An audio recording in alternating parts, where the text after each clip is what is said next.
Influenciadores estão recebendo dinheiro do governo. Nesse vídeo eu vou te explicar tudo o que você precisa saber sobre o PS para você ficar por dentro do assunto e não somente, também se chocar porque tem números estratosféricos e muita confusão feita por aí. Meu nome é Presley, eu sou economista e mestre em economia e falo aqui nas redes sociais de economia para pessoas já. Então já se inscreve por aqui.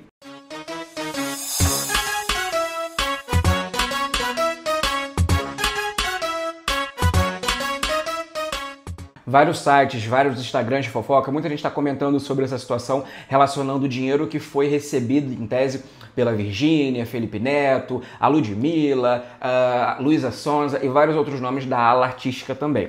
Mas o que está acontecendo? O que significa e o que é esse PES? PES é o Programa Emergencial de Retomada do Setor de Eventos. Ele foi criado lá em 2021 pelo então governo Bolsonaro. E assim, se a gente for falar sobre a lógica econômica, de fato existe e de fato foi necessário. Por quê?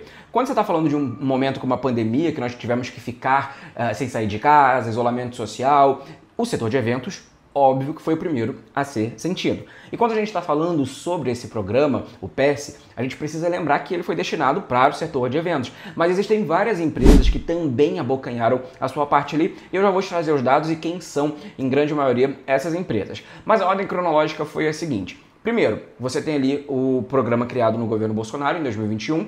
Depois, em 2023, quando Lula e o Haddad assumem, eles tentam acabar com o programa, visto que já tinha acabado a pandemia e esse socorro já não era tão necessário assim, principalmente porque estava falando de um rombo bilionário e o tal arcabouço fiscal, ele já tinha calculado ali que esse déficit zero que eles tanto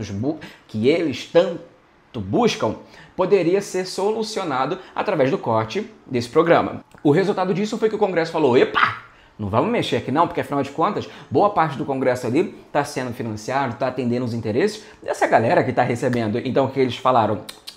Vamos deixar por aí. Uma pessoa que comemorou bastante foi aquele, né, do MBL. Ele adorou que falasse sobre isso. Depois disso, foi vetado, o governo Lula tentou fazer algumas limitações, falando assim, ok, vocês não querem terminar, mas vamos conversar um pouco aqui para a gente poder diminuir, fazer umas concessões. Mais uma vez, o Congresso barrou. Muito pressionado pelo mercado para cortar gastos, principalmente na área da saúde, na área da educação, falaram assim, vamos trazer um pacote aqui, então, de 50 bilhões de reais para fazer esse corte, o famoso arcabouço fiscal, para a economia entrar no eixo, diminuir os gastos e tudo mais. Tudo isso que o grande mercado financeiro, que está assim, ó, com muitas dessas empresas que estão ali, adoram falar. Lembrando que o total dessa isenção é de 500 bilhões de reais. E o que estão pedindo para cortar são de 50 bilhões de reais, ou seja, 10% do valor dado em isenção fiscal é o valor utilizado para fazer a máquina pública rodar, ou seja, para que as pessoas tenham acesso à Bolsa Família, à saúde, a investimento em educação e por aí vai. A lista conta com algumas empresas que já retomaram as atividades, há tempo e outras que inclusive cresceram na pandemia. Eu vou trazer alguns números aqui para você. A primeira coisa é, vamos entender um pouco mais do total. Foram mais de 15 mil empresas beneficiadas entre janeiro e agosto desse ano, totalizando 9,68 bilhões de reais. Nessa lista que saiu, que eu vou deixar o link na descrição, caso você queira conferir também, temos nomes como a empresa do Gustavo Lima, que recebeu 18 milhões, o Mercado Livre, 84,6 milhões, a Virgínia Fonseca, a tal influenciadora, recebeu ali uma cifra de 4 milhões e meio, acabou sendo mimada pelo Estado. A Play 9, que é a empresa que o Felipe Neto é sócio, recebeu 14,3 milhões. A SG11, que é da Luísa Sonza, recebeu 561 mil. A Globo, 177 milhões. A UOL e a Folha receberam ali juntas 54,8 milhões.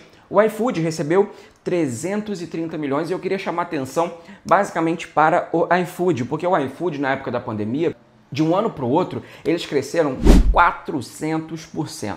O motivo é óbvio, as pessoas não estavam saindo de casa, as pessoas estavam tendo que pedir comida porque não podia comer no restaurante. Óbvio, o número de entregadores aumentou, o número de pessoas que ficaram desempregadas e começaram a empreender no iFood aumentou, e isso explica também esse aumento que não justifica de fato uma empresa deste porte, deste tamanho, receber tanta isenção desse jeito e ainda fazer vista grossa, chorar um pouquinho das pitangas na hora de pagar e na hora de arcar com direito para os entregadores, para você ver como é que funciona isso daí.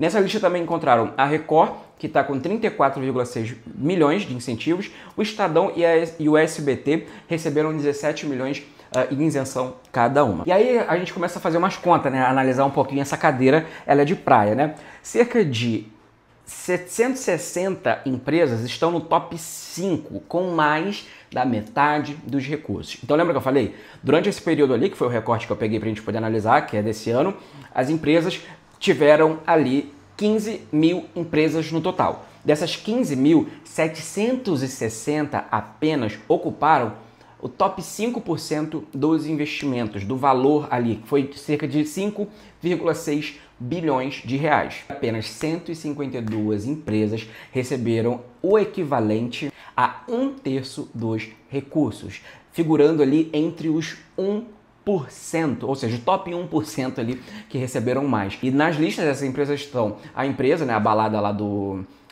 Gustavo Lima, a Live Nation, a Rock World, que é da Rock in Rio, a Ticketmaster, as Esportes da Sorte, que receberam ali 14 milhões, e tô aí fazendo joguinho, aposta, a OIG Entertainment, que os responsáveis ali é dono também do jogo do Tigrinho, e ele recebeu 13 milhões, olha só que legal, plataforma nova, chamada Governo Federal. Temos ali também a Esfera Brasil e outras empresas também do ramo do marketing esportivo. Ah, eu queria lembrar também que tem uma deputada do PL chamada Caroline Detoni, ela é do PL de Santa Catarina. A empresa do marido dela recebeu nesse programa, o qual ela votou a favor, cerca de 13 milhões de reais, tá bom? De isenção. Joguei aí. Em linhas gerais, algumas pessoas estão falando, por exemplo, o caso do Felipe Neto, que ele falou que a empresa dele, de fato, né, que é como chama? A Netolab, ele recusou esse benefício durante o período, mas a Play9, que seria essa empresa que recebeu 14 milhões, ele é sócio minoritário, ou seja, não tem poder de decisão, ele tem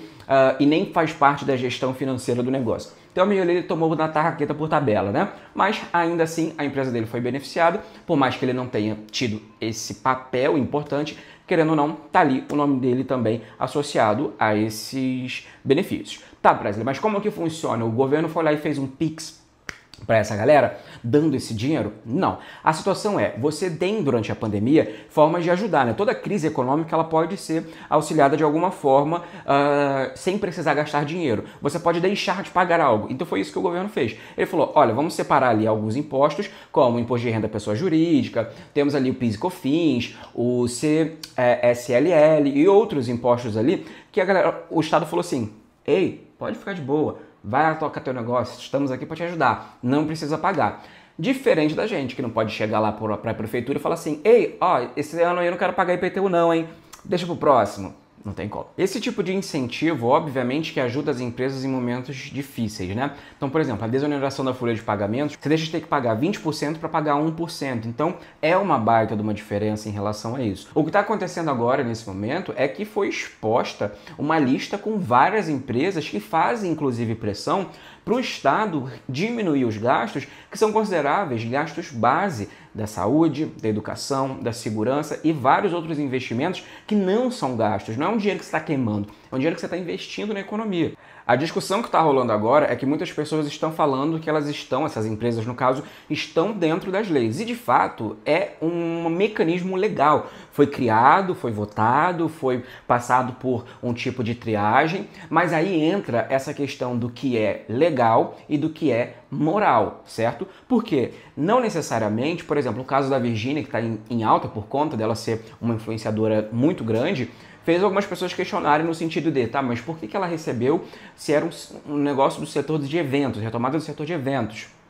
Também vejo outras empresas, como o caso do iFood que eu falei, Mercado Livre, que também recebeu uma boa bolada ali de isenção, justamente nesse sentido de, pô, a galera não tava mais indo comprar cacareco de casa na rua, no mercadinho, alguma coisa, não, tava comprando nessas empresas. Então por que essas empresas receberam e ainda recebem esse tipo de isenção fiscal? A discussão aqui é basicamente essa, é de mostrar que, de fato, olha só, empresários, o problema que vai quebrar a economia não é de reduzir a escala do trabalhador ou pagar mais para o trabalhador ou dar uma condição de vida digna. empresário paga bastante imposto aqui no Brasil, isso realmente eu acredito e concordo, é muito difícil, mas quando a gente está falando daquele micro e pequeno empresário, que muitos desses não chegam nem perto de conhecer e de saber que existe um mecanismo como esse. Até porque, como eu falei aqui, boa parte dessas empresas citadas são empresas milionárias, são empresas que têm ali de patrimônio bilionário. Não faz sentido nós brasileiros, nós população, e inclusive esses micro e pequenos empresários,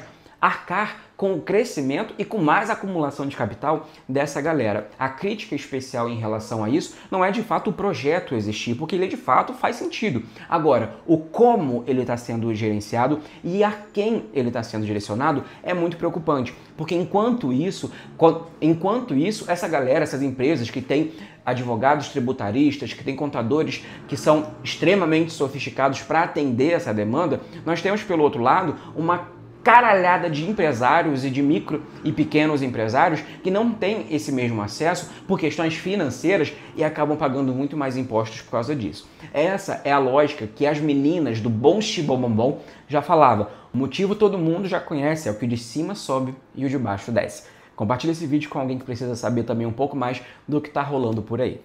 Beijo no coração e até a próxima.